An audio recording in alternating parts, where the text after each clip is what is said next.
Cheers. So initially, this week, I was planning to talk about Get Out. Yes, I did go see Us earlier this week, and I've got a review for it up on my Letterboxd page. Pretty brief. I was kind of meh, my first time, my first takeaway from the film, but I do find myself thinking about it, and I've definitely gone down the YouTube rabbit hole with all the fan theories and possible, you know, uh, previously unseen twists and whatnot, and it's been a lot of fun. And it's actually reminding me in several ways of It Follows. So yeah, apparently I'm more compelled to talk about Us than I thought I would be, which I guess is a testament to the film. I mean, by the way, I'm gonna go into full spoilers for Us and It Follows. So proceed with caution. I assume we're all nerds here and have seen everything. But if there's an area where I think It Follows is highly successful, it is the same area where I think Us, as presented in its current cut, is fatally flawed. There's a lot to enjoy, an awful lot to enjoy with this film. Although I did have just minor issues with the whole thing. They were just hard to explain. Just certain areas, certain scenes where I just felt like maybe all the coverage wasn't there. There was some kind of clumsy editing here and there. But cinematography, fucking the score, which interestingly reminded me a little bit of Fabio Frizzi, The Beyond. I don't know if you got that experience or not, but so a lot to enjoy. And of course, Lupita's performance, the whole family I thought was fantastic. But the area where I think the film fails is in the exposition, in the explanation. The idea as it is so poetic and so abstract that I don't really know what you could do in terms of an explanation that would make an audience happy. As it is, I came away with tons of like, well, what about this? This doesn't make any sense. How, the same questions everybody else on the internet has right now. Like, where did they get all the jumpsuits from? Where did they get the scissors? How are they supposed to connect it? Are they all just coming out of the Hall of Mirrors in Santa Cruz? Is this happening? And arguments are being made that is not the point. That you just have to kind of go with it, ignore it, and embrace the ride for what it is. And I wish I could do that, and it would have been a lot easier if they hadn't bothered to try and fucking explain shit. It's okay to leave it abstract. It's okay to not explain what's happening. Night of the Living Dead has been offered as a great example of, yeah, dead are coming back to life. No idea why. We've got we know a few of the rules. Shoot them in the head. That seems to work. Burn them. Bites are contagious. Blah blah blah blah. And in the case of It Follows, we have we have no idea what we're fucking dealing with, and neither do our protagonists. The creature, remains abstract and metaphorical. It almost is a metaphor, a metaphor as a supernatural being, an evil one.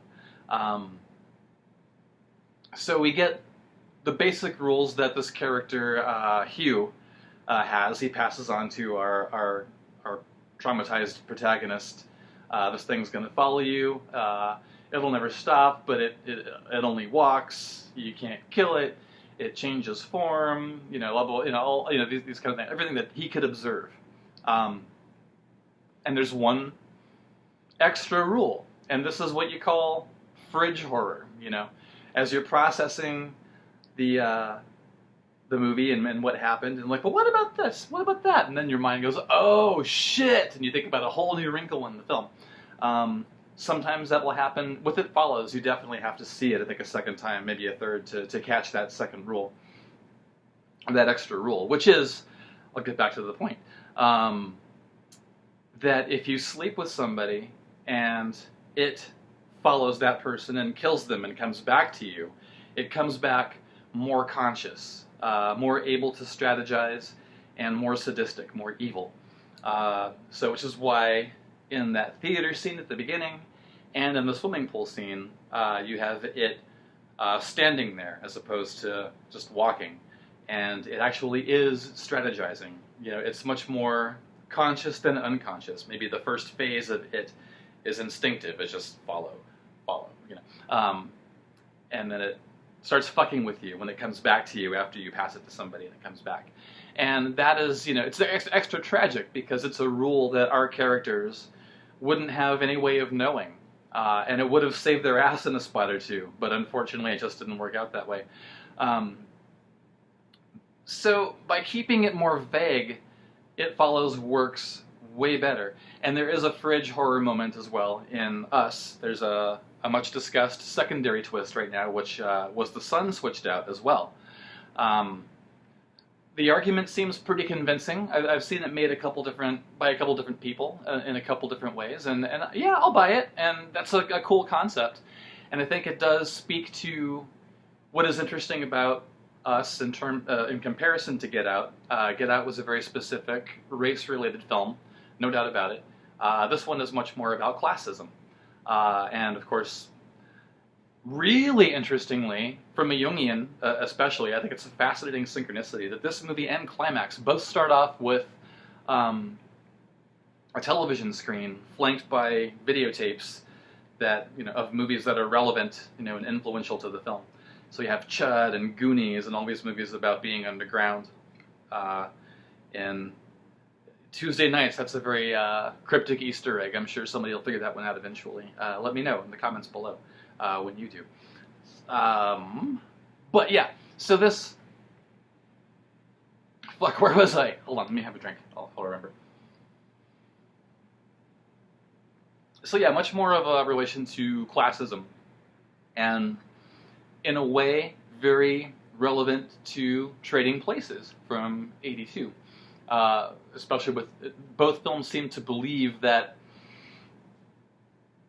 whatever negative traits one might associate with lower class people, it's more environmental than hereditary. Certain characters who were once human go down below and they become more primitive. They lose the ability to talk because they're deprived of sunlight and probably oxygen and, you know, anything other than raw meat. So yeah, that all makes total sense. And the character who, you know, spends enough time above ground their brain can develop more because it's got more sustenance. So yeah, it all works, but it only works poetically and metaphorically. It doesn't work realistically, and therefore I don't understand why they even bothered with a realistic explanation. Just leave it vague, leave it abstract, don't explain shit.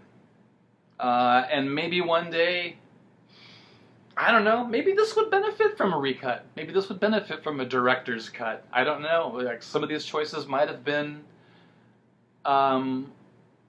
studio pressure. We'll see, you know, like to make it more, to like spoon feed it more to the audience or whatever. I don't know. I'd like to believe that. It's also possible that Jordan just kind of overdid it a little bit. And no problem there. I mean, even this, you know, if it's a little overreaching and if it doesn't stick the landing in all the spots, it's still fucking way more interesting and exciting to see flourishing at the box office than a Conjuring movie or a Saw movie. So yeah, no complaints whatsoever. Us is doing incredibly fucking well right now, and next week we'll be back to talk about Get Out. Thanks for listening to me today. Feel free to like and subscribe if you like what you hear, and I don't know, I'll be talking about Patreon stuff pretty soon probably, so stay tuned for that.